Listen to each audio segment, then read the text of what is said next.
If you have your Bible, please turn it to the Gospel according to John, chapter 6, verse 35 up to 40.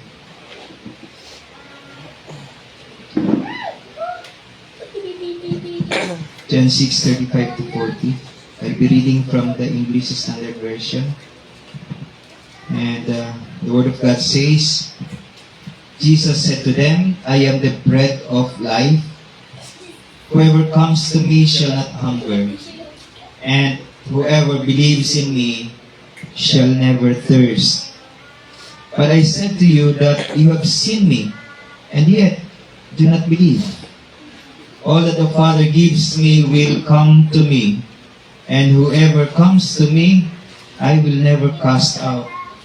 For I have come down from heaven not to do my own will, but the will of Him who sent me. And this is the will of Him who sent me, that I should lose nothing of all that He has given me, but raise it up on the last day. For this is the will of my Father, that everyone who looks on the Son and believes in Him should have eternal life, and I will raise him up on the last day. Lord, thank you. Thank you, Jesus. Kanina pa po kami nagpapasalamat, Panginoon. Hindi po matapos-tapos ang aming pagpapasalamat sa inyo. Dahil po sa inyong kabutihan sa amin. And again, dito sa aming binasa ngayon, sa inyong salita, napatunayan muli namin, Panginoon, ang inyong napakasaganang biyaya. Ang inyong pag-ibig sa amin. Ang inyong pagmamahal. Ang inyong pagkalinga. Ang inyong concern sa amin, Panginoon. Na kahit na po sa aming napakalaki at napakabigat na kasalanan na gawa sa inyo, pinili niyo pa rin patawarin kami at iligtas sa kaparusahan. Salamat po na pinagkaloob niyo ang inyong bugtong na anak na si Kristo Jesus, na siyang nagbata, siyang nagsakripisyo, siyang naging handog upang magbuhos ng kanyang dugo sa cross instead na kami. Hindi naman namin kaya, Panginoon, na gampanan ito dahil kami ay makasalanan. Ang kailangan po na maging handog ay isang perfect, spotless lamb. At yun po ay ginampanan ng aming Panginoon at tagapagligtas na si Kristo Jesus. Kaya kami po ay punong-puno ng pagpapasalamat sa inyo. Dahil hindi nyo kami pinarusahan, hindi nga kami ang nagbuhat ng cross na dapat sana sa amin ay doon maipako. Hindi kami ang kinurunahan at tinik. Hindi kami ang sinampal. Hindi kami ang dinuraan. Hindi kami pinagtawanan. Hindi kami ang inalipusta. Hindi kami ang ininsulto. Kundi ikaw na aming Panginoon at tagapagligtas. Kaya Lord, Salamat po. Salamat, Panginoon. Hindi po matigil-tigil ang aming pagpapasalamat sa inyo dahil sa alam namin na hindi kami karapat-dapat, ngunit tinanggap nyo kami. At ito ang kalooban ng Ama na lahat ng nanampalataya kay Kristo Jesus ay ituturing niyang kanyang mga anak, mga kaibigan, hindi na kaaway. At ang aming citizenship ay ang heaven na iyong trono at inyong tirahan. And so Lord, sa umagang ito, pakikinggan muli namin ang inyong salita. Nawa ay buksan niyo po ang aming mga puso, ang aming mga spiritual na mga mata, na habang binabasa namin ang inyong salita, ay tunay na maintindihan namin, tunay na panghawakan namin, at tunay na isabuhay namin ito. Salamat po, Banal na Espiritu. Patuloy ko pong hinihiling ang inyong paggabay sa amin. May you continue to bless your people, O God. May you continue also to give blessing even to our brothers and sisters na hindi po namin kasama ngayon. May continue to comfort them. Continue to speak to them, O God. Speak to them your words, comforting words. Malaman po nila, Panginoon, naririyan kayo. At maramdaman nila, Panginoon, na naririto rin po kami as part of the body of Christ na nakakaramdam din ng kanilang kapighatian, ng kanilang sakit, ng kanilang kalungkutan. Naririto kami, nararanasan at nararamdaman din namin. And so we pray that you will continue to strengthen your body, O God. The church, especially this church, Lord, Sola Fide Christian Church. May you breathe on us, O God. Breathe on us, Lord. Para dun sa mga nangihina, nawa ay palakasin po ninyo. At para doon sa may mga karamdaman, nawa ay pagalingin po ninyo. At para doon sa mga nalulungkot, nawa ay bigyan niyo po ng kasiglahan ang kanilang buhay. At para sa amin, na iniisip na kami malakas, nawa hindi kami, Panginoon, magtiwala o maging complacent. At mas lalo pang hilingin ang kalakasan ng gagaling sa Banal na Espiritu na patuloy na ipagkaloob sa aming lahat. Salamat po, Panginoon, muli. At nawa ipagkaloob niyo po sa amin ng pagpapala habang kami po'y makikinig ng inyong salita sa umagang ito. May you be glorified, O God, in our midst. This I pray in Jesus' name. Amen. Pwede na po tayong maupo. And once again, good morning po sa ating lahat. Welcome po sa ating pagsambal sa umaga ito.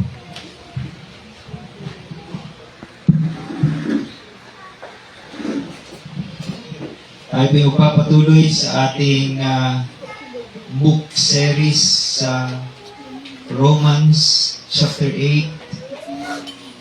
2 verses lang po ang ating pag-aaralan sa umagang ito. I hope na pagkakaloob po natin ang ating precious time. Sa Bisaya pa, atong ihalad ang atong mga igdulumog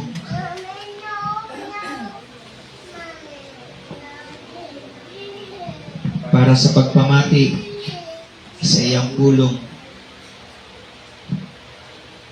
karong adlaw.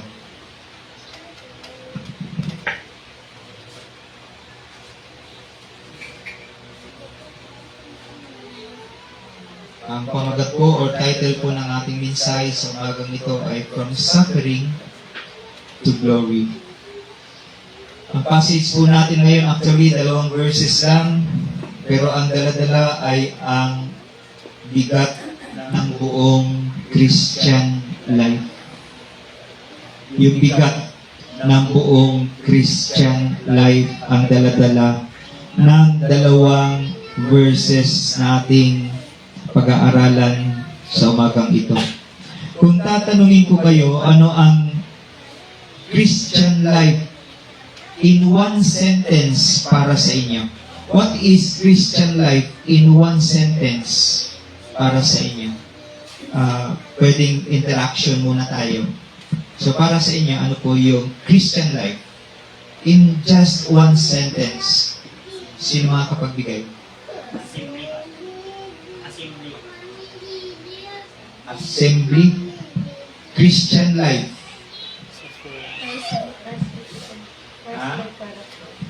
Ano?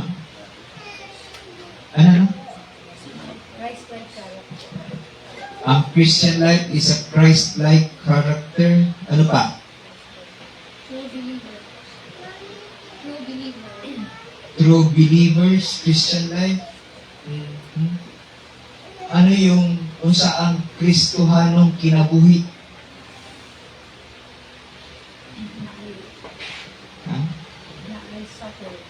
Na ay suffering.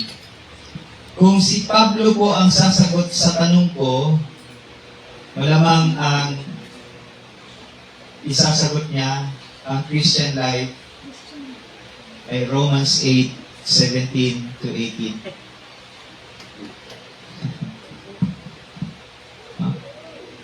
Tama naman yung sagot ninyo kanina, wala namang mali doon. Pero kung si Pablo sasagot sa tanong ko, malamang, sasabihin niya, Christian life is Romans 8:17 to 18. So kaya nga na sinabi ko kanina, dalawang verse o verses. Pero yung kanyang dala-dala ay yung bigat ng buong Christian life. Kaya, I encourage na pakinggan po natin ang mensaheng ito.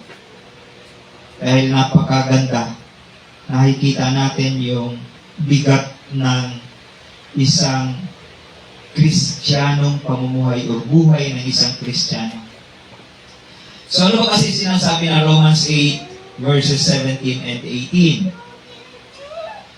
Sabi niya sa verse 17, and if children, then heirs. Heirs of God and fellow heirs with Christ, provided we suffer with Him, in order that we may also be glorified with Him. At sa verse 18, sinabi ni Pablo na ang pagtitiis o yung suffering ay hindi ang katapusan ng kwento ng iyong buhay.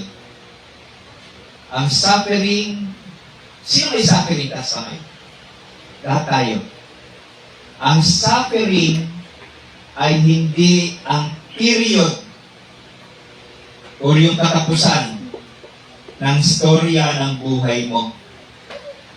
Kaya sabi niya sa verse 18, for I consider that the suffering of this present time are not worth comparing with the glory that is to be revealed to us. Now, ito yung pressure ng Christian life. We are loved. Tama? Minahal tayo. We are adopted. Adopted children of God last Sunday. And we are secure in the hands of God. But it is also totoo din that we are also tired, pagod, tested, and sometimes tempted to think, is this worth it? Sulit ba na dumanas ako ng ganitong suffering? Sa inyo, mga kapatid, sulit ba? Na dumanas kayo o dumaan kayo ng suffering? Is it worth it? Ang sagot ni Pablo dito, napakalaking yes. Yes. Actually, hindi lang niya sinagot ng simpleng yes, but yung sagot niya nagpapahiwatig ng isang massive glory to come. Na so surely and so certain at walang maikukumpara dito. This is so massive. Napakalaki ng glory na naghihintay. Kaya nga sabi niya, not worth comparing. Yung mga sufferings natin, yung pinagdadaanan natin is not worth comparing to the massive glory that is yet to come sa ating mga buhay. In other words, mayroong incomparable gain na matatanggap ang mga believers na dumadaan sa sufferings, ang mga Christians na dumadaan sa sufferings, yung mga true disciples of Christ na dumadaan ng sufferings sa kanilang buhay. And so sabi niya, tingnan natin isa-isa ito. Kailangan natin intindihin isa-isa yung kanyang sinabi, yung sinabi ni Paul dito. Sa verse 17a, sabi niya, and if children hears, sabi niya, if children, ibig sabihin, if truly Christian, then tagapagmana ka. Sabi niya, kung tinuod ka nga giluwas, kung tinuod ka nga Kristohanon, kung tinuod ka nga nagasalig kang Kristo, tinuod ka nga anak sa Diyos, then tagapagmana ka. Kung saan ang tagapagmana sa Bisaya? Tigasunod. Manununod. Huh? Ears. So, ang emphasis ng text natin ng believers' glory ay closely related sa kanyang adoption as children of God. Merong close relationship yung ating text na yon sa adoption natin bilang children of God. And if we look at it very carefully, yung word po na if, sa verse 17, sabi niya, yung if po dito, ay hindi nagsasuggest ng possibility. Yung word na if ay hindi nagsasuggest ng baka sakali. No? But ang dala nito ay isang reality o realidad. Now, in other words, yung if ay pwede rin because. Because. Kaya kung iintindi natin mabuti, ganito pagkakasabi ni Pablo mula sa verse 14. Tingnan natin yung chapter 8, verse 14. Ganito yung pagkakasabi niya. For all who are led by the Spirit of God are sons of God.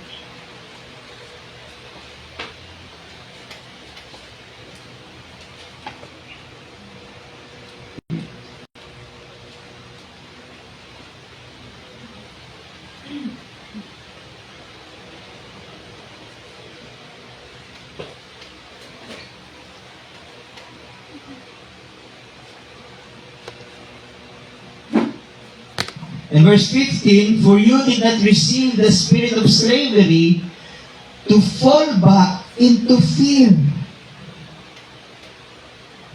But you have received what? The spirit of adoption as sons. And so we can cry to Him, Abba, Father. So because all believers have this leading of the Holy Spirit, di ba? Ito yung in-emphasize ko last Sunday. Meron na tayong bagong leader, sabi ko. Noon, nung hindi pa tayo saved, ang leader natin is yung flesh natin. Nung sinave tayo ng Diyos, nagkaroon tayo ng panibagong leader. At sino ang bagong leader na yun? Ang Holy Spirit. And so, because all believers have this leading of the Holy Spirit, they are children of God, and because children of God,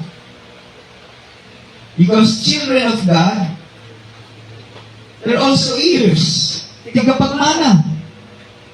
Kaya yung writer ng Hebrews ay very excited sa pagsusulat nito sa pagiging children of God. Sabi niya Hebrews 1 verse 14. Hebrews 1 verse 14, are they not all ministering spirits sent out to serve for the sake of those who are to inherit salvation? Now, bakit natin binasa or bakit natin kinunik yung Hebrews 1 verse 14? Sabi ko kanina, napaka-excited ng writer ng Hebrews na kahit siya, hindi niya mapigilan yung kanyang kagalakan na maisip man lang na siya'y merong inheritance, isa siyang tigapagmana ng Diyos. At dahil tigapagmana, ito na yung kanyang sinulat, sabi niya, yung mga ministering spirits, who are these ministering spirits? Angels, holy angels, ay inutusan din ng Diyos to serve for the sake of those who are to inherit salvation. Magsiserve din ang mga angels, hindi lang sa Diyos sila directly nagsiserve, but also serve believers because they are God's children and heirs. Tigapagmana nino ng Diyos sa 17b. Kaya kung magpapatuloy tayo sa verse 17b, ang sabi niya, heirs of God. Hindi lang plain na tagapagmana, kundi tagapagmana ng Diyos. Parang sinasabi ni Paul, tignan niyo mabuti sino yung source ng mana ninyo, ng inheritance ninyo. Kaya sabi niya, 17b, heirs of God. Ang source ng ating incomparable glory ay ang Diyos mismo. The Heavenly Father na siyang nag-adapt sa atin. In Colossians chapter 3 verse 24, ang sabi dito ni Paul, knowing that from the Lord you will receive the inheritance as your reward.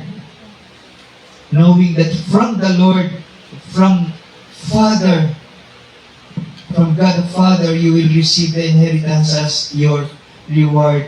Tanging ang Diyos lamang ang makakapagbigay ng inheritance na ito. Ang Diyos lang ang makahatag ani nga mao nga mana. Ani nga mao nga inheritance without exception sa lahat ng kanyang adopted children. Ang Diyos ay hindi lamang source ng ating inheritance, but He is our inheritance. God is not just the source of our inheritance, but He is our inheritance. Kaya, no doubt, sabi ng salmista sa Psalm 73 verse 25, whom have I in heaven? Kinsa may akong portion diha sa langit. Kundili ikaw akong Diyos. So even the psalmist, iyahang ginaangkon nga iyahang portion ang Diyos. Iyahang inheritance ang Diyos.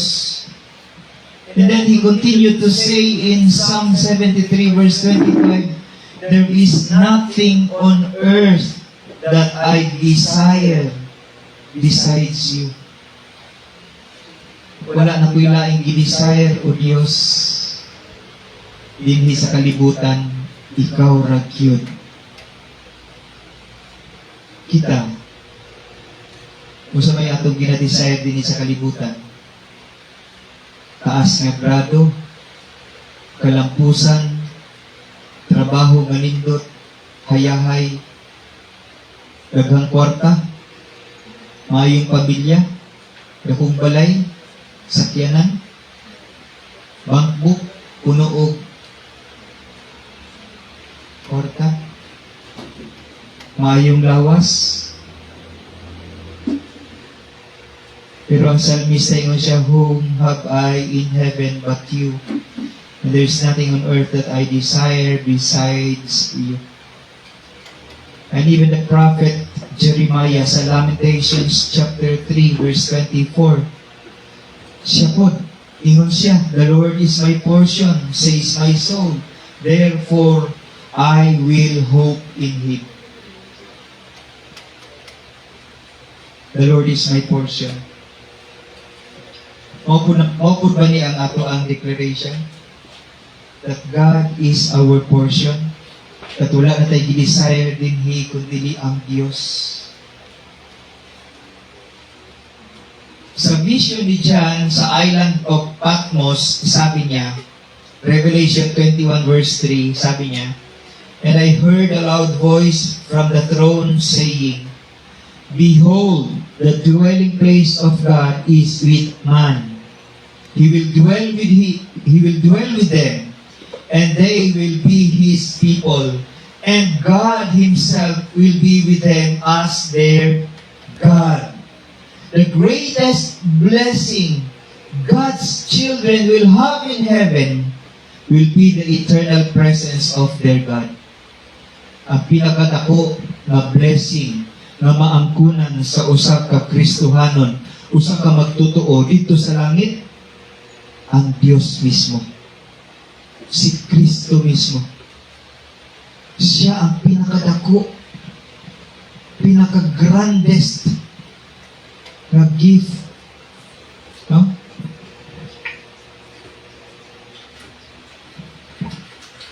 Blessing sa atua sa Diyos.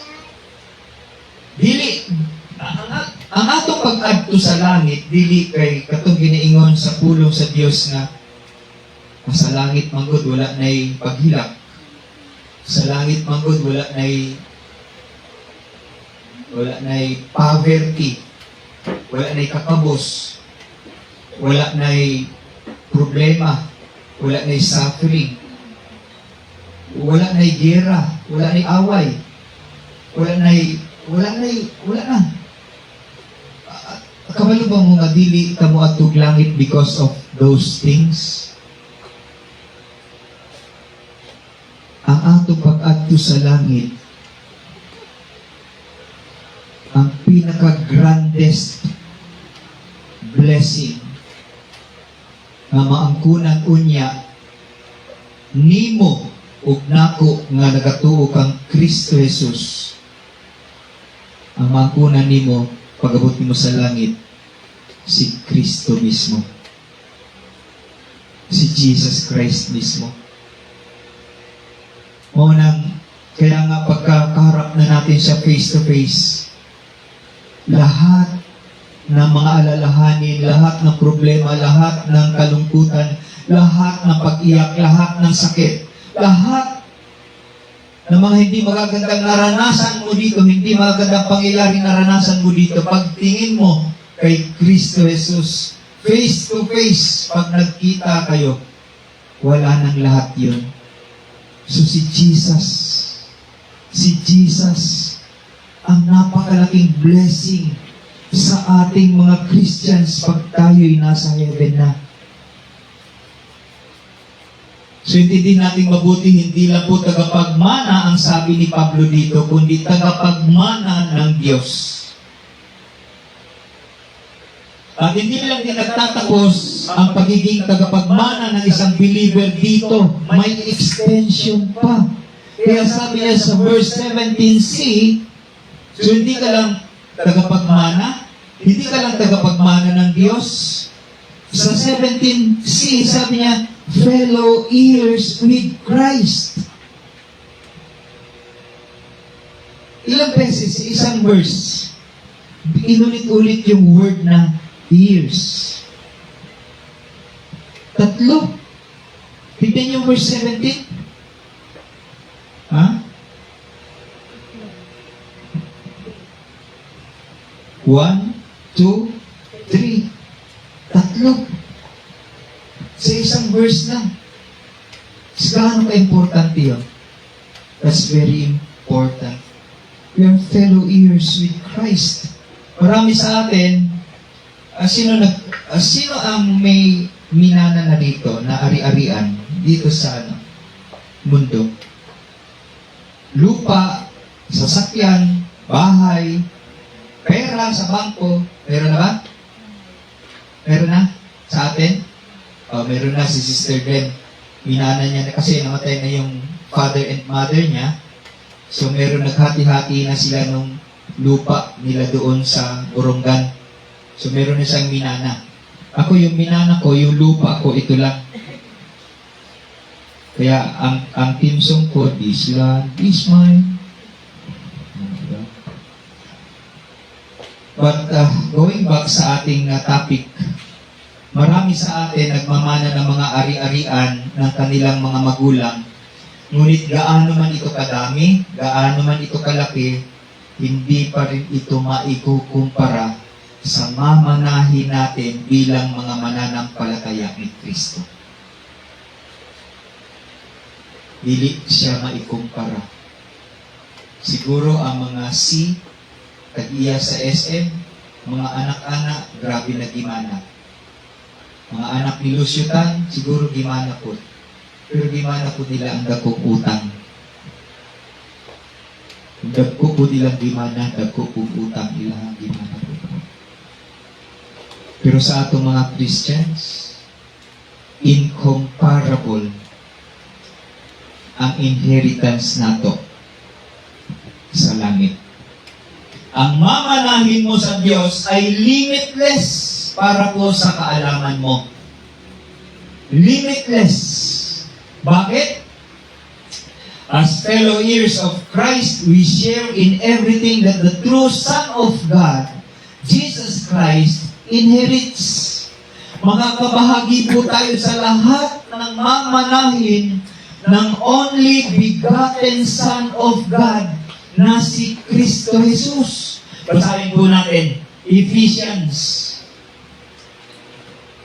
Punta po tayo sa Efeso 1, chapter 1, verse 3. Basahin ko po sa Magandang Balita Biblia. Sabi niya, purihin ang Diyos at Ama ng ating Panginoong Jesucristo. Pinagkalooban niya tayo ng lahat ng pagpapalang espiritual na nagmumula sa langit dahil sa ating pakikipag-isa kay Kristo. Verse 11. Verse 11. Ano sabi niya? Jump ka sa verse 11.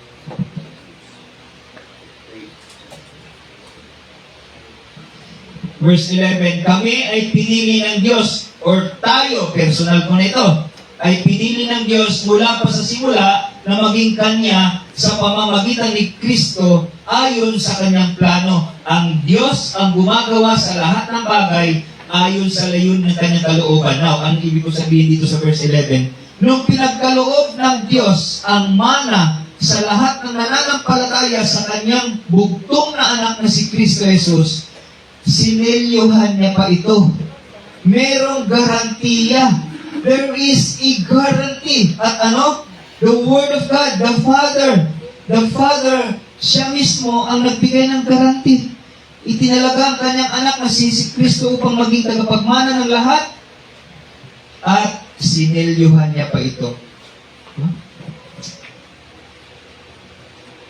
Hebrews chapter 1 verse 2 ulit. Sabi niya rito, but in these last days, He has spoken to us by His Son. Ang Panginoong, ang Diyos Ama ay nakipag-usap sa atin o nakipag-usap sa lahat ng tao na Kanyang mananampalataya, Kanyang mga hinirang sa pamamagitan ng Kanyang anak, whom He appointed the heir of all things, tigapagmana ng lahat ng bagay, langit man or ng lupa, through whom also He created the world. Lahat po ng marireceive ni Kristo by divine gift, di ba? Divine right, sorry. Lahat ng marireceive ni Jesus Christ na by divine grace or by divine right, sorry, ay marireceive ng bawat mananampalataya by divine grace. So, ulitin ko, lahat ng marireceive ni Jesus Christ by divine right ay marireceive ng bawat mananampalataya by divine grace. Lahat yun. Si Kristo, na-receive niya, right niya yun as the only begotten Son of God. But tayo, adopted sons and daughters of God, marireceive natin ito by grace, divine grace. In John 17 verse 22, alam niyo, kasama po sa prayer ng ating Panginoong Kristo, ganito pagkakasabi niya, the glory that you have given me. Sabi niya, Father, the glory that you have given me, I have given to them, that they may be one, even as we are one. So kung anuman ang glory or kaluwalhatian na pinagkaloob ng Diyos Ama sa anak, ay maipapasa rin sa atin sa pamamagitan ng kanyang biyaya, ay magkakaloob din tayo ng ganong klaseng kaluwalhatian. Hindi na natin kailangan pang hilingin ito o hingiin na parang bang nagbibig tayo. We're not beggars. We're sons and daughters. Kaya hindi na natin kailangan panghingiin yung mga karapatang yun at yung mga mana natin dahil by His grace, ang Diyos na mismo magkakaloob ng kanyang glory sa atin at ito'y pagtitibayin pa ng Ama sa langit. Hindi sa ang mananampalataya ay magiging Diyos na tulad ng itinuturo ng ilang kulto, di ba? Narinig niyo yung pagtuturo ni Creflo Dollar? Particularly, si Creflo Dollar ay nagturo ng little gods, that we are little gods daw. No? So, yun yung tinuturo nila, hindi tayo katulad nila. No? May tinuturo nila na little gods daw ang mga Christians. Ngunit ang pinangahawakan natin dito, ang sabi niya, the glory that you have given me, I have given to them. So ano lang ang karapatan ng Christian? Tanggapin yung ipinagkakaloob ng Diyos. Hindi tayo magiging Diyos. Ang ating participation or ang ating tanging magagawa ay tanggapin yung grace ng Diyos nang ipinagkakaloob niya mismo sa atin. No? Tanggapin sa pamamagitan ng ating pagkakaisa, pakikipag-isa kay Kristo Jesus, yung lahat ng pagpapala at kadakilaan na taglay ng Diyos. In Titus chapter 3 verse 7, sabi ni Paul, so that being justified by His grace, we might become heirs according to the hope of eternal life. And then in Hebrews again, Hebrews 9 verse 15a, sabi ng writer ng Hebrews, therefore, He is the mediator of a new covenant, so that those who are called, remember Romans 8:28, predestined, called, justified, glorified, sabi ng Hebrews, so that those who are called, so meaning, ang pinapatungkulan ng writer ng Hebrews dito, ay yung mga ginastify na, yung mga mananampalataya ni Kristo, those who are called, may receive the promised eternal inheritance. So kung tinawag ka, sinastify ka, at ngayon ay sinasanctify ka, at ultimately ay i-glorify ka, you will receive the promised eternal inheritance. tanging mga mananampalataya na mayroong eternal perspective. Napataan na? Meron ba tayo niyan? Eternal perspective? Sumagi ba sa isip natin yung mga bagay na makalangit? Sana ito na yung pumupuno sa isip natin, sa kapuso natin. Sa mga idaran, mauna na siya. Asa na itong duha ka mami? Huh? So, di ba, Mami Kunching? Mauna na karon yung una-una. Muulit na.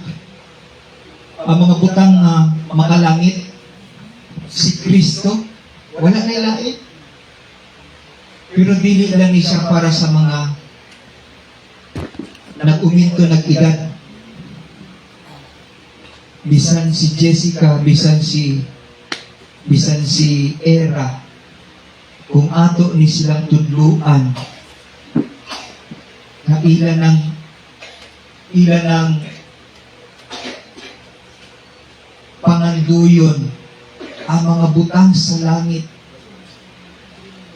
Kay mo man ang ginasulti din ni. So that sa ilang pagdako, ang ilang huna-huna o kasing-kasing mapuno sa mga butang langit nun, dili butang nga kalibutanon. Kuha na to? So, ulitin ko, sabi niya, tanging mga mananampalataya na mayroong eternal perspective, mga heavenly minded, ang siyang pagkakalooban ng karapatan na maging kanyang mga servants dito sa lupa. Wala siya'y laing himuong servants niya, dulos niya, katulad yung na ay heavenly minded, katong na ay mga spiritual or katong eternal perspective. So be sure na kay eternal perspective. Be sure that your mind is full of heavenly things. Aron gamiton ka sa Dios. Ang iyong kinabuhi, gamiton sa Dios para sa iyang kahimayaan. Dinhi sa yuta. Bakit yun lang ang pinipili niya? Bakit mga heavenly minded lang? Bakit may mga eternal perspective lang pinipili niya? Dahil alam na mga tao na yun, yung may mga heavenly minded na mga tao, yung may mga eternal perspective na tao, alam nila na sila hindi para sa mundong ito. That their citizenship is in heaven. Sa langit, mamamayan sila ng langit. As Philippians chapter 3 verse 20 says. Diba? Sige nga, puntahan nga natin ang Pilipos. Chapter 3 verse 20. Basahin ko sa magandang balita, Biblia, ang sabi niya rito, subalit sa kabilang dako, tayo ay mga mamamayan ng langit. Mula rooy hinihintay nating may pananabik ang Panginoong Hesukristo, ang ating tagapagligtas. Ang tanong ko sa inyo, may pananabik ba kayo naghihintay sa ating Panginoong Hesukristo? Commonly and most of the time, kita nga mga Kristohanon may oras, ilang po, padayon lang po kay sa akong kinabuhi karon kay moabot ramang gina siya, kung moabot kay gina siya. Pero ang akong buti pasabot, excited ba ka? Hinihintay mo ba? Nagalong ba ka? Sa iyahang pagbalik? Yan sabi ng Philippians chapter 3 verse 20. At dahil ang mga taong mayroong eternal perspective at heavenly minded, ito lang yung kanilang iniisip, na may kagalakan silang hinihintay yung pagbabalik ng ating Panginoong Jesucristo, yung kanilang inheritance ay ipinangako ng Diyos na hindi nagsisinungaling bagkus faithful na tumutupad sa kanyang promises. So the inheritance will surely be given with certainty. Tinuod yun. because the one who promised it ay dili sinungaling. When Paul was caught up in the third heaven, nabasa niyo to? 2 Corinthians chapter 12. Nung siya'y pumunta sa langit, he was caught up into the third heaven. He beheld sights and he heard wondrous things and voices na hindi niya kayang intindihin. Kakita siya mga dili ma-explain. Dili niya kaya. Mauna nga wala siya nagsulat bahin dito. Because dili niya kaya i-explain. Unlike katong mga nag-claim nga 18 days daw naa sila dito sa langit o nakita nila kiniing ani, ang Diyos mismo nakita nila o even katong mga false teachers na daw dito kay na TV network. Pero si Paul nag-claim ba? He was caught in the third heaven. Kung nakakita siya og mga butang na dili niya kaya i-explain, nakapaminaw siya og mga tingog na dili niya kaya i-explain, o wala siya nag-explain, pagbalik niya din pagsulat niya. He will not try to explain things na dili niya kayang intindihon. Unlike sa mga false teachers claiming to be big, gigantic, and huge, and bisag unsa na lang ang ilang ginaistorya. Kahit siya na isang inspired apostle ay hindi kayang maipaliwanag yung grandeur, yung majesty, and glory ng heaven. Kaya dito makita din nato nga, i-compare nato si Paul against those false teachers or false prophets or bisan katong mga na ay kining experience daw nga namatay o niadto sa langit, nakita nila ang Diyos mismo. Kung i-compare nato sila kay Paul, wala dyan. Makainggit ka nga, peke git sila. Kay bisan kini nga apostol na dunay personal yun. Siya mismo nag-ingon siya, ang pulong mismo sa Diyos nag-ingon. Kaya kung dili pa rin sa tinuod, wala ni gi-allow sa Holy Spirit na masulat. Ingon siya. He was caught up in the third heaven. Asa ang third heaven? The third heaven is the abode of God.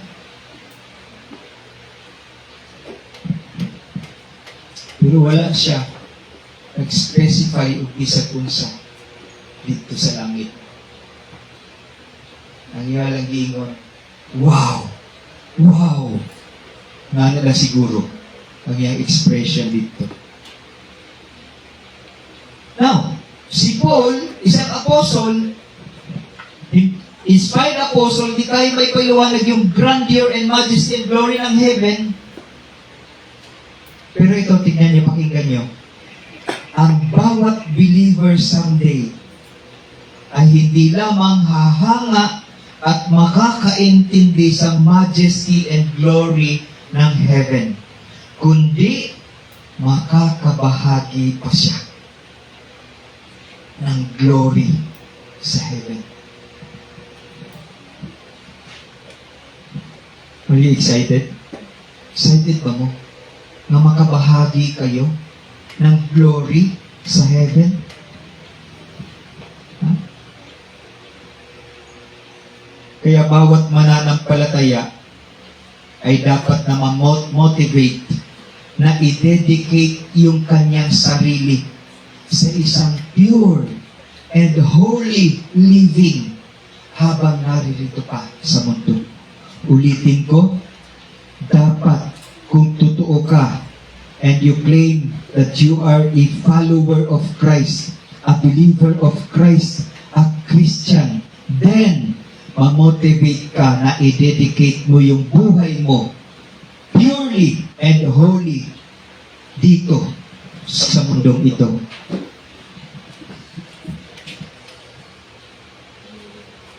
Tanging ang isang banal na pamumuhay ang magiging kapaki-pakinabang sa Diyos at tanging isang banal na pamumuhay lamang ang siyang tatanggap ng inheritance mula sa Diyos.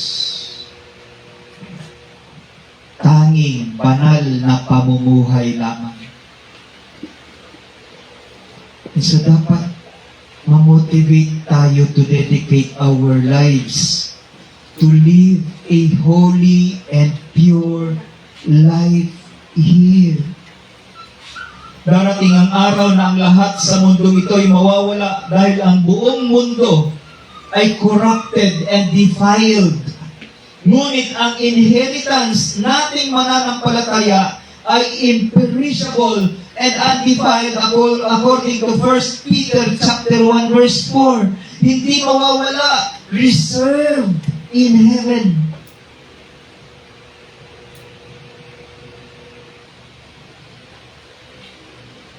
O nasa Pentecostal, di pa'y kaya na sila mukanta na ang ilahang balay daw sa langit nagakita na siya, nagasidlak-sidlak. No? Balay ko sa langit, nagasidlak-sidlak niya. Excited ko na sila kayong ilahang dalan nga agian daw puros lunhaw. Lunhaw ba? Na bulawan.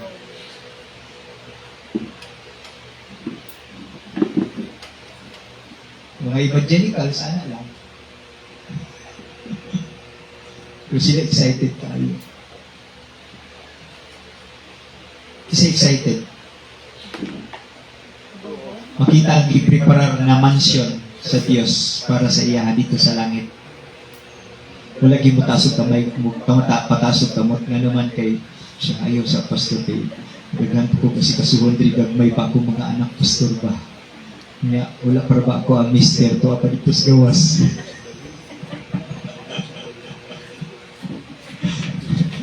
Musugod tag sa dili. Mauna siya nga dapat preparado ta. Prepared ta kanunay. Mapanaaman diri ato ang spouse, ato asawa, urbana, o mapawala. Ug unsay atong dangatan kabaluta.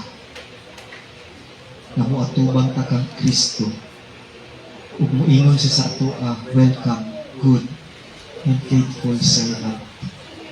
Ug i-welcome ta niya sa iyang gingharian. Ug ihatag niya ang atong mga panulundon, mga inheritance. Dito labaw sa kanan, siya na naa dito mo'y atong inheritance. Dako nga inheritance. Dapat mo na nag-ano sa ato, nag-motivate sa ato. Every day. Bisag estudyante ka, bisag nag-eskwela ka, bisag nagatuon ka, bisag nag-study ka, nag-assignment ka, nag-thesis ka, nag-paminaw ka sa maestra, you should be or you must be motivated by the fact that you are a child of God and someday Christ is your inheritance. Your blessing. Siya. Moro na diha ko kutog, kung mag-preach mo kong blessing, diha na ko blessing si Jesus Christ.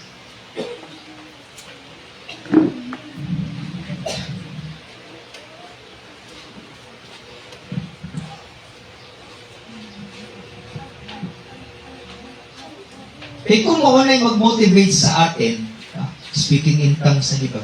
English, Bisaya, Tagalog. Kung yun po ang mag-motivate sa atin, katulad ni Pablo, mahaharap natin ang lahat ng sufferings na mararanasan natin. Take note, mararanasan natin. Hindi ko sinasabi na, hindi ako nagsasuggest na baka maranasan natin. No. Yung sufferings na yun na mararanasan natin, surely and certain na mararanasan natin, ay kaya nating mapagtagumpayan. Sabi ni Paul sa Philippians 4 verse 12, I know how to be brought low, and I know how to abound. In any and every circumstance, I have learned the secret of facing plenty and hunger, abundance and need.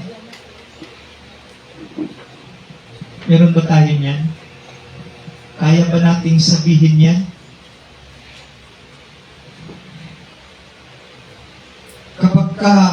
Kapag ka abundansya ka, grabe atong pagdayig, grabe atong kalipay, di ba? Sa Diyos. Pero kung kusog na mutingog ang sudlanan sa bugas, banha na gani na, meaning gaan na kaayo, pagsugod na tagkaunsa, mugamay po ang ato ang Diyos. Itong abundansya pa, dako po kayo atong Diyos, kaya abundansya man. Samtang nagkakagamay po ang Diyos nato. Dili na siya mao mga igsuon.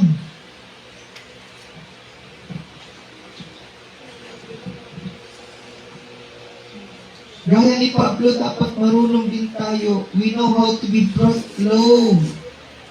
Kung alam man natin how to be brought, how to abound in everything, we know how to be brought low. And in any and every circumstance we should learn the secret of facing plenty and hunger. Dapat kabalutaani. Dili lang tapirmi nga, alam mi agid uy puros Jollibee, McDo, tukuan dito mall tanan. Kaon buhong kayo litson dinhi tanan. Kaon diri, kaon dito. Di pagpa-check up, taas ang kolesterol, taas ang BP, taas ang kriya, at least ni taas tong eskwela, bubuk man pirmi ang grades. Karon paghatag sa result mao tag-as tanan, taas kolesterol, taas creatinine, taas BP. Diba? Ha? Highest good. Taas pa dyan. No? Maintenance. Taas pa dyan. Like Paul, we should learn the secret of facing plenty and hunger, abundance and need. Dapat makabalutaan ng mga igsuon. Hindi na makabalo. Mayus ta. Maanad ka. Maanad ka sa sufferings. Si John Piper, kadaghan kaayo niya og kuan og sermon about sufferings, makahilak ka. Kanang iyahang libro nga In Our Joy, nakahimo siya og kanang desiring God niya is, ang motto ana is,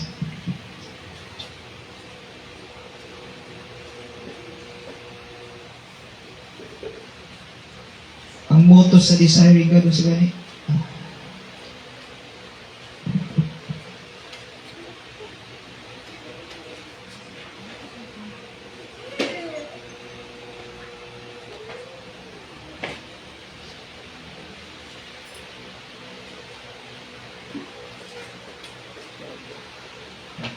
ba to? I-correct niyo ako ha. Parang nawawala yung God is most glorified in us when we are most satisfied in Him.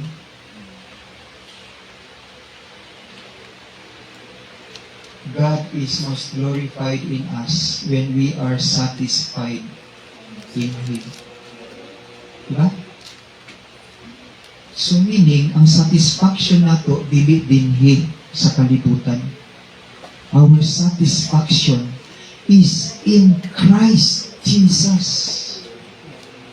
Siya ang satisfaction natin. Hindi yung business, hindi yung work, hindi yung money, hindi yung family. Not your husband, not your wife, not your children. Kita na ba, dali na makayo ta mahulog aning relational kwan bitaw kaning kita as Filipinos masyado tayong mahigpit yung ating paghawak sa ating o yung ating pagmamahal sa pamilya. Mahal natin yung anak natin, mahal natin yung asawa natin. No? Pero mali. Actually, kung magiging mali yan, kung secondary na lang sa iyo ang Diyos. Kung siya ang blessing, pinakamalaking blessing para sa atin sa langit, dito pa lang, sa lupa, as Christians, dapat yun na yung pinapractice natin. Siya na yung malaking blessing sa atin dito.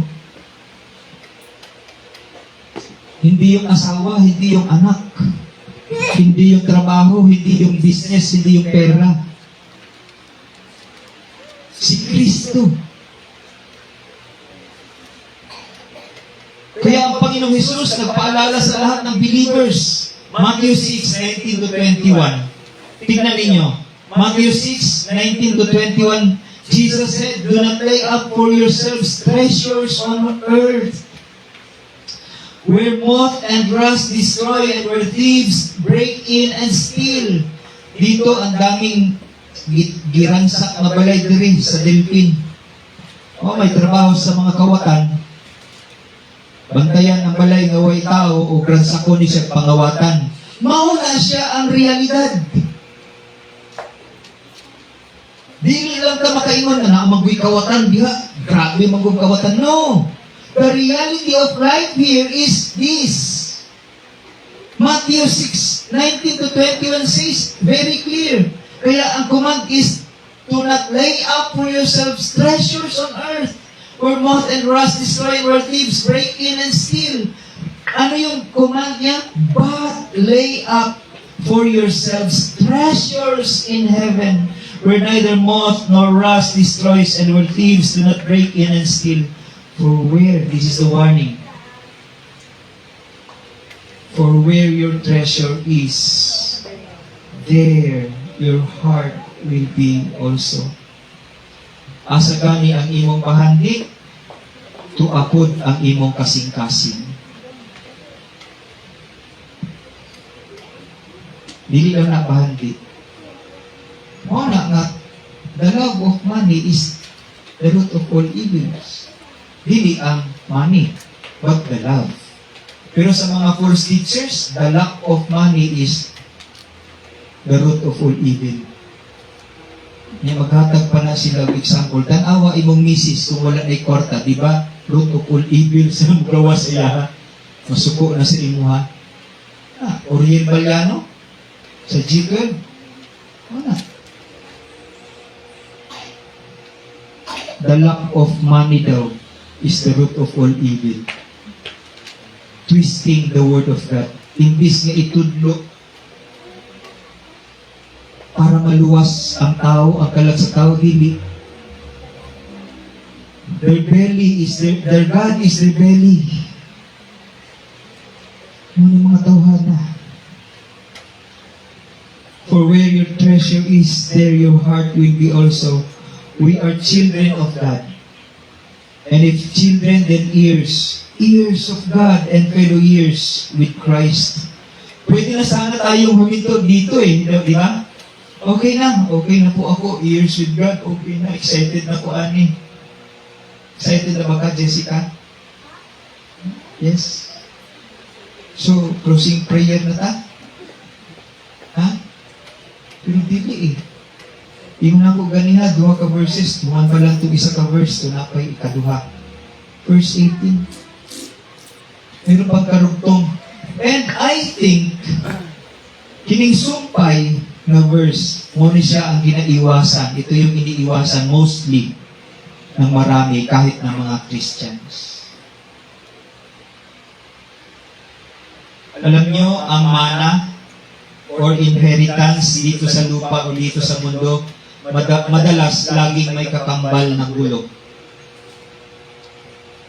May kakambal na gulo, away, at hindi pagkakaintindihan. Tama? Ito yung mahirap sa mana-mana. Ayaw magpalugi. Kahit konting-konti na lang gusto, dahil sa sakit na puso, gusto ang kinin lahat. Pero bago mo ito makuha, kailangan mo ng, proof. Diba? So, kailangan ng proof. Sa ating inheritance din, bilang mga believers of Christ, kailangan din natin ng proof. Merong proof para matanggap ang ayuda, ang inheritance in heaven. Hindi lang titigil sa kaalaman, sa years of glory, sa source of glory, or extent ng glory. Kailangan meron din proof of glory. At ito yung sinasabi in verse 17d. Provided we suffer with Him, in order that we may also be glorified with Him. Ito yung iniiwasan ng maraming tao, even Christian. Provided we suffer. Yes, you have your inheritance. Provided you suffer. So again, makikita na naman natin dito si if o because, hindi siya possibility, but actuality and certainty. Dinideklara dito ni Pablo na ang present proof or katibayan ng glory ng isang believer ay sa pamamagitan ng suffering on behalf of his Lord. Ulitin ko, ang present proof or katibayan ng glory ng iyong inheritance. In other words, yung glory, gain ng glory, your inheritance as believer, ay sa pamamagitan lamang ng suffering on behalf of your Lord Jesus Christ. May suffering? Ayaw ko niyan. Pwede bang wala na lang yan? Wala na lang suffering, Pastor. Hindi. Kailangan nating pagdaanan ito. Walang kahit na isang believer ang exempted sa suffering dahil sa kanyang faith. Ang mundong ito'y napakasama under the reign of Satan. Would you believe that this world is under the reign of Satan? Naging discussion namin ito ng isang kaibigan ko rin doon sa pwesto. Kasi sabi niya nga, dito daw sa mundo, puro na nga daw Christians yung mamamahala, kabutihan na daw. Magre-reign daw ang kabutihan. No, sabi ko. No. Kaya nakikita mo ngayon sa gobyerno nato, sa Senado, tanawa, unsa na, samok na kaayo. Why? Because this world, kini nga kalibutan, igamhan ni siya sa yawa. Whether we like it or not.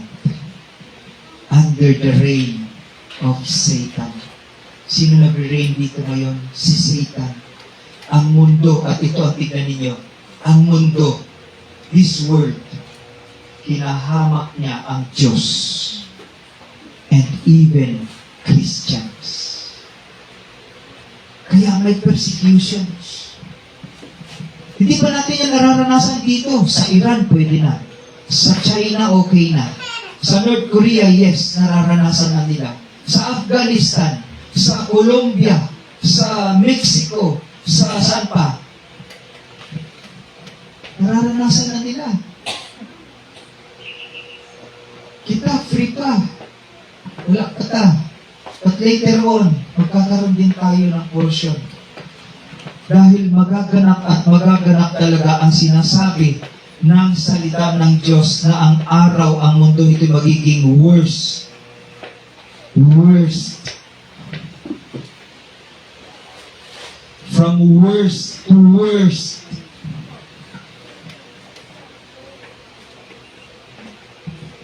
Hinahamak ng mundo ang Diyos and even the children of God. Kapag tayo'y kinukutya, hinamak, pinagtatawanan, o kahit anong klase pagkalipusta dahil sa relasyon natin kay Kristo, makakayanan natin ang paghihirap na yan dahil ito'y nagpapatunay na tayo ay totoong mga anak ng Diyos. Bakit nakaya ng mga Puritans noon sunugin sila? Bakit nakaya ng mga apostles noon, pugutan sila ng ulo, islicein sila ng kalahati, ihulog sila sa pinnacle, bunalan sila, club sa ilang ulo, hanggang ipahila sila sa mga kabayo at mga hayop. hanggang sa mamatay. Bakit nakaya nila yon? Because they're looking unto Jesus. Kay Kristo sila nakatingin. Nakakayanan nila yon at makakayanan din natin dahil ito, ang suffering na to ang siyang magpapatunay na tayo'y mga totoong anak ng Diyos. Matthew chapter 10 verse 24 to 25, sabi ni Jesus Christ mismo, a disciple is not above his teacher, nor a servant above his master. It is enough for the disciple to be like his teacher and the servant like his master. If they call the master of the house Beelzebul, that's another name for Satan, how much more will they malign those of his household? Sino yung household of God? Christians, the church, the believers of Christ. So if they will call the master of the house Beelzebul, how much more will they malign those of his household, the Christians? Beelzebul or Beelzebub. Kaya yung mayroong slow rock na kanta nun na minention yan. Huwag niyong kakantahin yan. 2 Timothy chapter 3 verse 12, sabi ni Paul, indeed, all who desire to live a godly life in Christ Jesus will be persecuted. Indeed, those who live godly lives in Christ Jesus will be persecuted. Dili ni siya isulat diri sa scripture kung dili ni mahitabo. Mahitabo gid siya.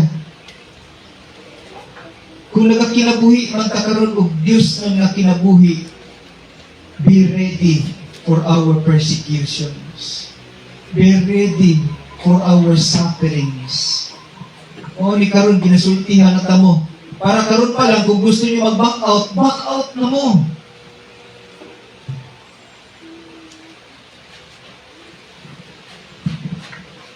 You will face your suffering. Whether you like it or not, you will face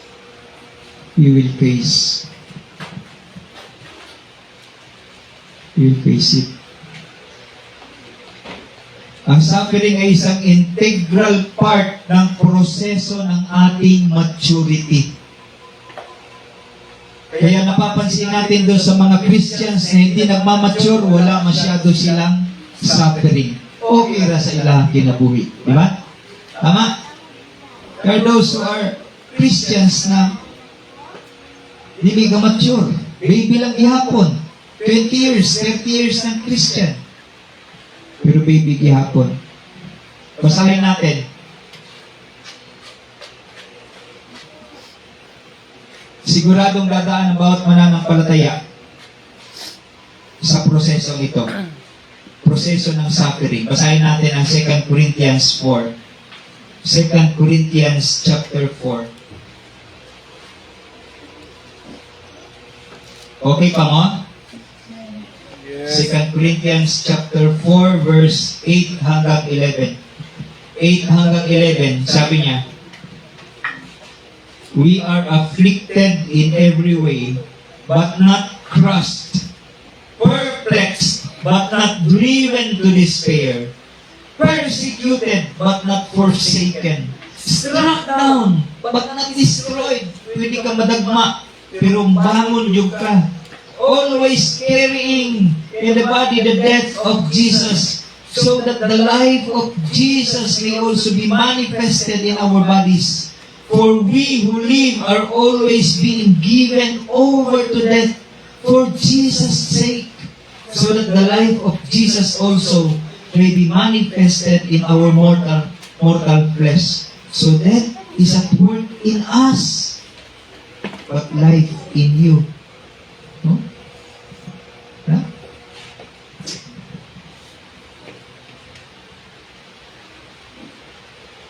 Kuha niyo yun? Afflicted, perplexed, persecuted, struck down, always carrying in the body the death of Jesus.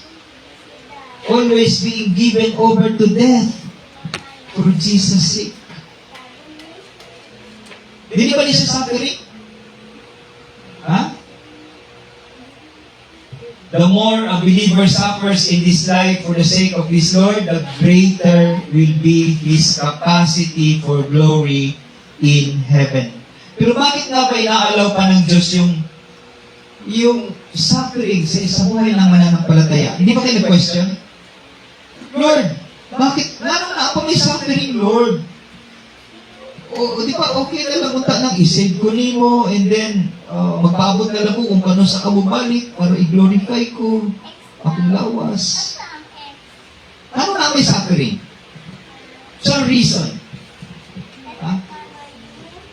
God allows suffering to drive believers to dependence on Him. Para magdepende ka sa Diyos. Dili sa atong mga kaugalingon. Nagpapakita ito ng pagiging tunay na Christian at tunay ang ating salvation. Hindi lang ebidensya that we belong to God and destined for heaven, but also a preparation for heaven. Why is there suffering? Samtang buhi pa, preparation for heaven. Preparation for heaven. Ginapreparar ta para sa langit nung kinabuhi. And si Paul was very excited, kaya sabi niya in Philippians 3 verse 10, that I may know Him, Christ Jesus, and the power of His resurrection, and may share His sufferings, becoming like Him in His death. Tanawa, ginapray pa niya. Lord, I want my death to be like your death. I want my suffering. I want your suffering to be my suffering. Lord. So, saan? Kita. Natin desire, ani? Suffering and death. Ayun sa lagi. And then in verse 14, if we continue, jump on verse 14, isa, kung na nakaingon si Paul, I press on toward. Ako na ingon siya, grabe ni ako ang pagpaningkamot. I press on toward the goal for the prize of the upward call of God in Christ Jesus. Now, hindi siya nakapaningkamot aron maluwas. Dili. Ang iyang pagpaningkamot is para maluwas na siya. Ang iyang pagpaningkamot is para makabot niya, madawat niya. Kining a prize of being called, upward calling of God in Christ Jesus. Kung sa to, ang inheritance niya. The price, the inheritance. The more na willing tayo mag-suffer for Christ's sake dito sa mundo, the more din na dinadrive tayo to depend on Him rather than sa mga sarili natin. Suffering for Christ draws us closer to Christ. Suffering for Christ draws us closer to Christ. Mas na-appreciate na natin yung kanyang suffering kapag tayo dumadanas din ng suffering sa sarili natin for His sake. Anumang pangungutya sa atin, pagtatakwil, kung nakabilanggo man tayo, anumang physical na sakit, meron tayong mga physical illnesses. Yes, arthritis, diabetes, ano pa? Tiis. Arthritis, diabetes. Diba? Puro man na tiis. Ano man yung mga physical na sakit natin o uri ng kamatayan na dadanasin natin kay Kristo.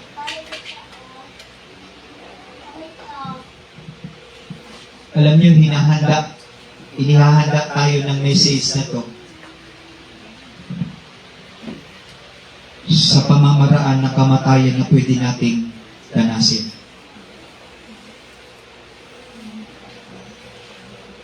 Ang Christian ba exempted ba sa aksidente? Hindi.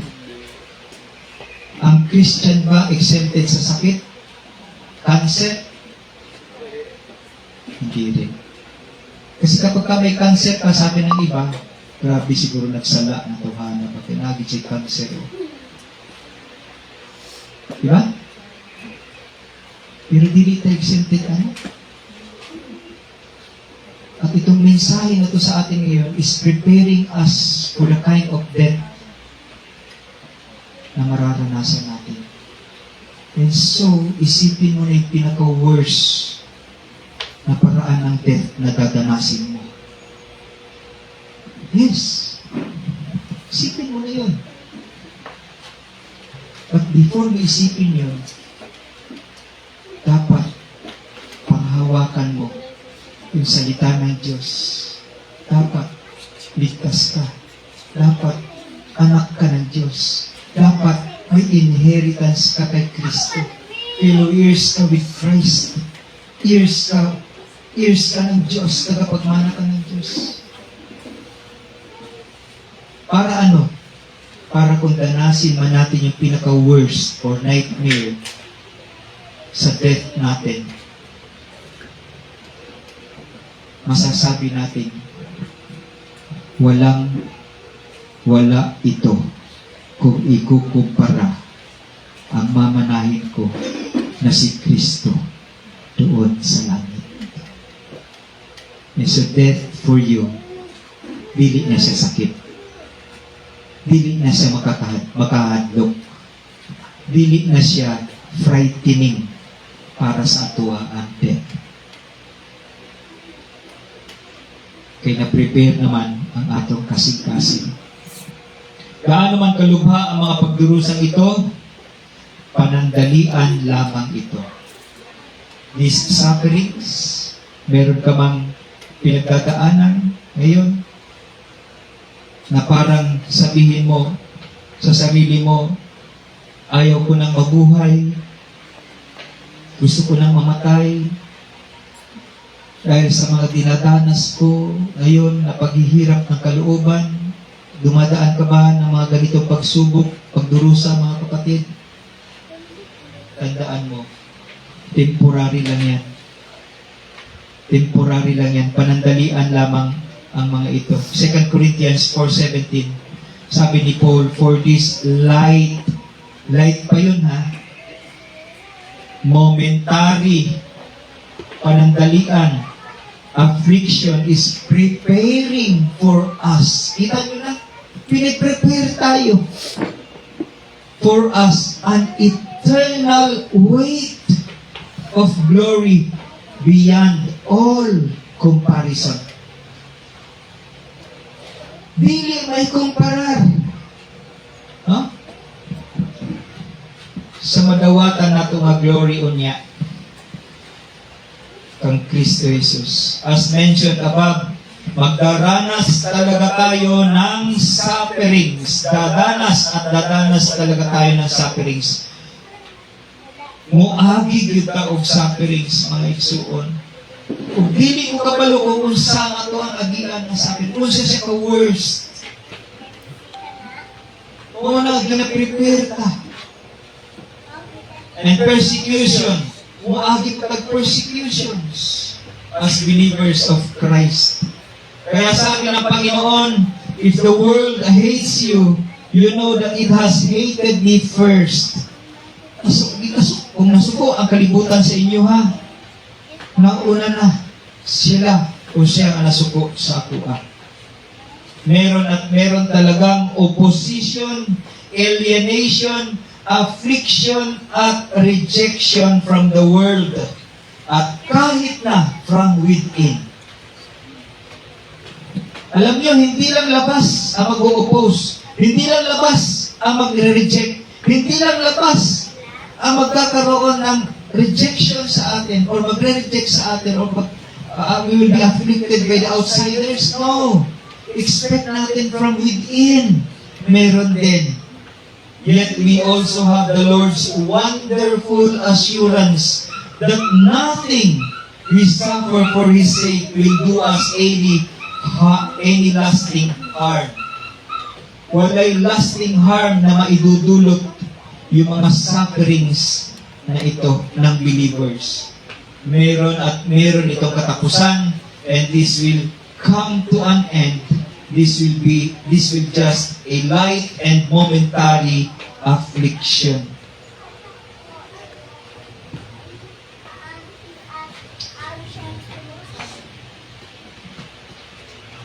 Second Corinthians chapter 1 verse 5, for us we share abundantly in Christ's sufferings, so through Christ we share abundantly in comfort too.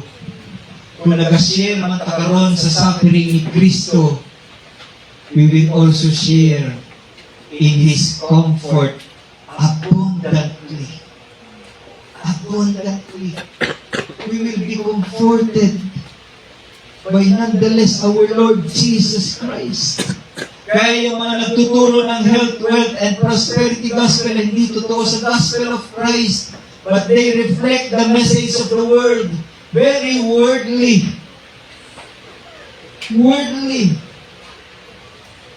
And don't listen to these messages, worldly messages ng mga false prophets na to and false teachers na to na nagtuturo ng health, wealth, and prosperity gospel. Yung tila good news ng mundo ito ay nag-o-offer lang ng temporary yung escape. Temporary escape sa mga problema at kahirapan natin. Yun lang yung kaya nilang ipagkaloob. Temporary escape. Escape ka ngayon, bukas nandiyan na naman yung problem. Escape ka na naman bukas, sa susunod na araw, meron na naman problem. That's for sure. That's for sure. Now, Christianity is not escapism. Christianity is not escapism. Hindi escapism ang pagiging Kristiyano. Hindi ka sinave ng Diyos para lang isipin mo, sige, iwas muna tayo sa gulo, iwas muna tayo sa hirap, iwas muna tayo, iwas, hindi. Niligtas ka para daanan mo yung mga paghihirap at sufferings na to. Hindi ito superficial. Hindi ito artificial. These are real and gigantic afflictions and persecutions and sufferings na mararanasan natin as followers of Christ Jesus. Now, the good news, ano ino-offer niya? The good news of Christ or the gospel of Christ includes the promise of suffering for His sake. The gospel includes suffering. Suffering for God's sake. So paano natin mapagtatanggumpayan ang ating mga sufferings? How to overcome our sufferings? By seeing what's at the end of it. Ano yung nasa dulo nito? Dapat tignan natin yung dulo nito. And so our present suffering is outweighed by the future glory. As verse 18 says, for I consider that the sufferings of this present time are not worth comparing with the glory that is to be revealed to us. Hallelujah. Siguro maitatanong natin, bakit ba willing si Paul na mag-suffer ng matindi? Diba? Anong willing magka-Paul na mag-suffer yung ka? Ano daw atong mananimo ng suffering? Paul, usapan ka. So may problema ni mo, anong willing magkamudawat ng suffering na dagko? Ang kanyang sagot, for I consider. In other words, I reckon. Merong strong affirmation.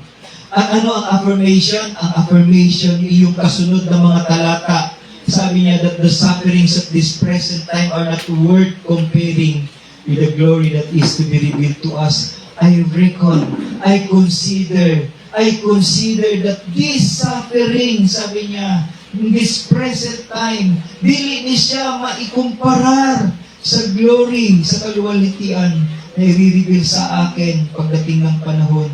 Kaya makakayanan o nakakayang mabuhay ni Pablo Nakapagpapatuloy siya sa kanyang buhay, Kristiyano, kahit na ilang beses na siyang hinuli, ilang beses na siyang ikinulong, ilang beses na hinagupit, ilang beses na gutom, walang makain, walang matulugan, walang maidamit. Why? Dahil alam ni Pablo na walang pwedeng maikumpara sa glory na darating in the future.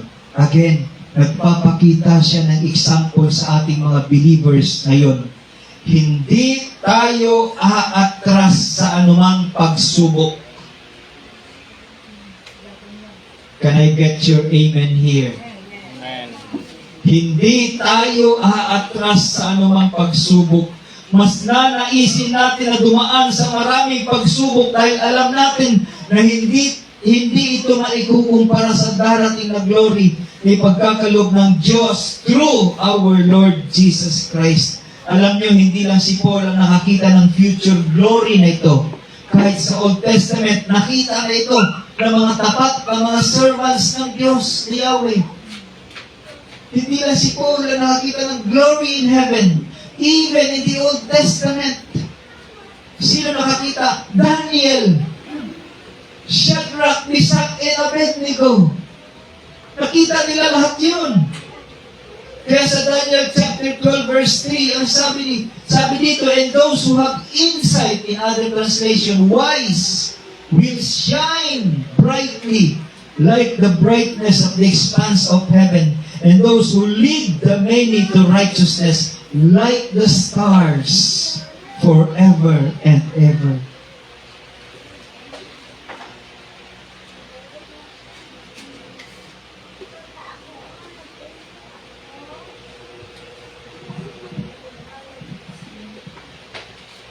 Do you want to shine like stars in the heaven?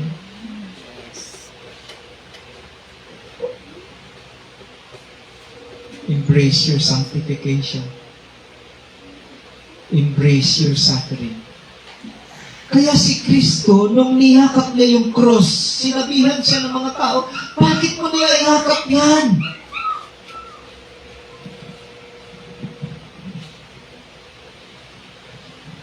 He embraced his suffering. In 1 Peter chapter 5 verse 1, sabi ni Peter, therefore I exhort the elders among you, this is not just for the elders, but for every believer of Christ, as your fellow elder and witness of the suffering of Christ, and a partaker also of the glory that is to be revealed. Yun, partaker din siya of the glory that is to be revealed. To be revealed in the future. Partaker tayo of Christ Jesus. Believers are partakers of Christ. Ito ko ito, o Kristo. Sa Greek, sa Latin, of His sufferings and of His glory. Partakers tayo ng kanyang sufferings, partakers din tayo ng kanyang glory. Alam natin mga believers na gaano man kabigat na mga pagsubok na dumarating sa ating buhay, magiging maayos pa rin ang lahat pagdating ng panahon. Amen? Pagdating ng panahon, magiging maayos pa rin. Lahat ng mali ay magiging tama. Lahat ng injustices ay magiging justice. Lahat ng kahirapan ay magiging kayamanan. At ang lahat ng sakit ay mapaparang mawawala. Nabubuhay tayo sa liwanag ng pag-asang yun. Nabubuhay tayo sa liwanag ng pag-asang yun. That is our hope. Dahil alam natin ang glory na i-reveal sa atin in the future.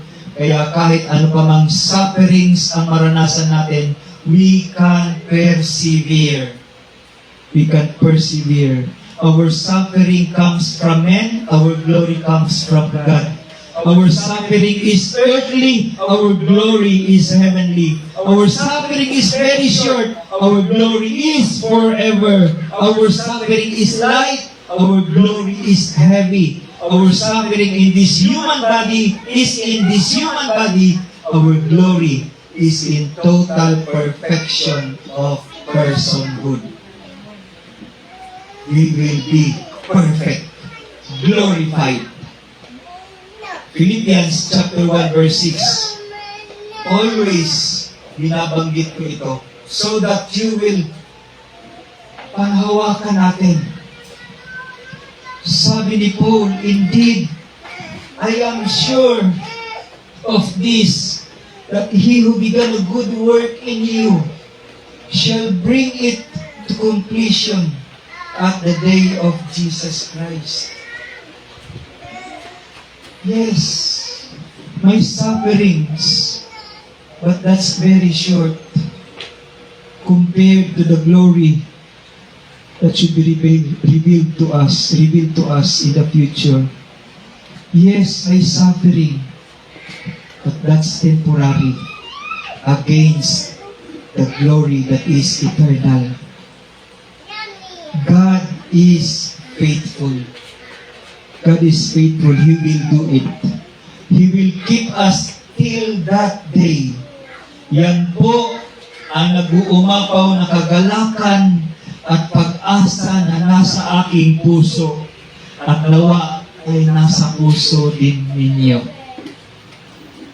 Gusto kong manahin ninyo yung kagalakan na nandirito sa akin at ipinapamana ko na sa inyo. Please, tanggapin ninyo ito. Yung kagalakan ng aking suffering. Dahil alam ko yung glory na naghihintay sa akin in the future. Nawa ay tanggapin din ninyo ang ganitong klase ng kagalakan. Let us pray. Let's bow our head. Let's thank the Lord. Pasalamatan mo ang Diyos for this revealed glory.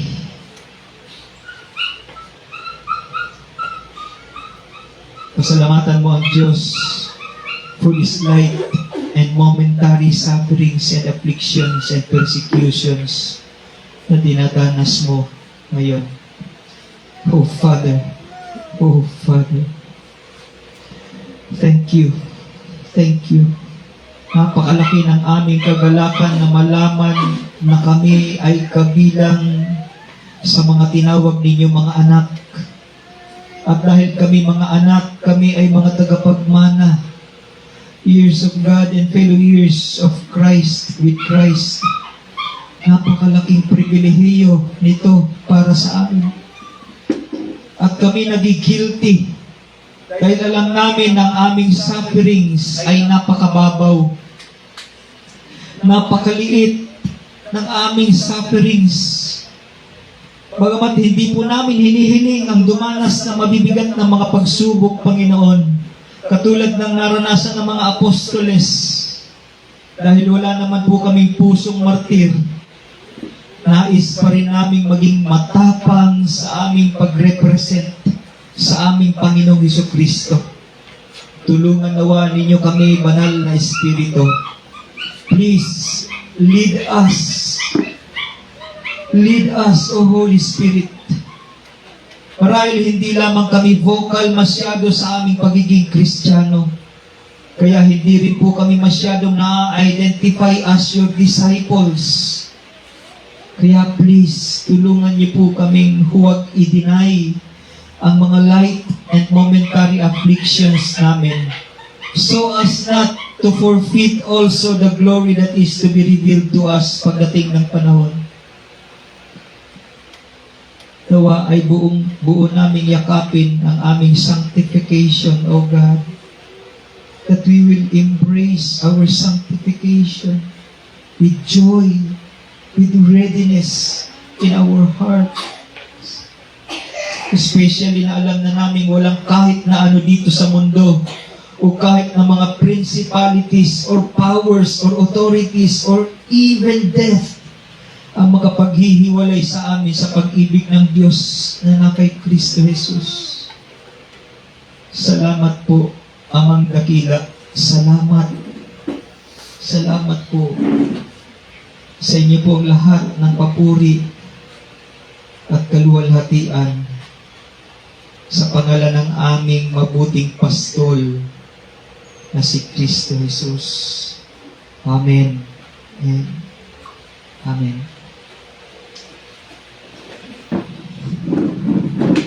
Let us all stand. Pataas po natin ang ating mga kamay. Tanggapin po natin ang pagpapala mula sa ating Panginoon at Diyos na si Kristo Jesus. Now, may the God of peace Himself sanctify you completely, and may your whole spirit and soul and body be kept blameless at the coming of our Lord Jesus Christ. The grace of our Lord Jesus, the love of the Father, and the fellowship of the Holy Spirit be with us all, now and forever. And everybody say, Amen. Amen. Praise and glory. Praise and glory to the Father. Praise and glory to the Son. Praise and glory to the Spirit. Ever three and ever one. Once again, praise and glory. Praise and glory to the Father. Praise and glory to the Son. Praise and glory to the Spirit. Ever three and ever one. God bless us all at magandang tanghali.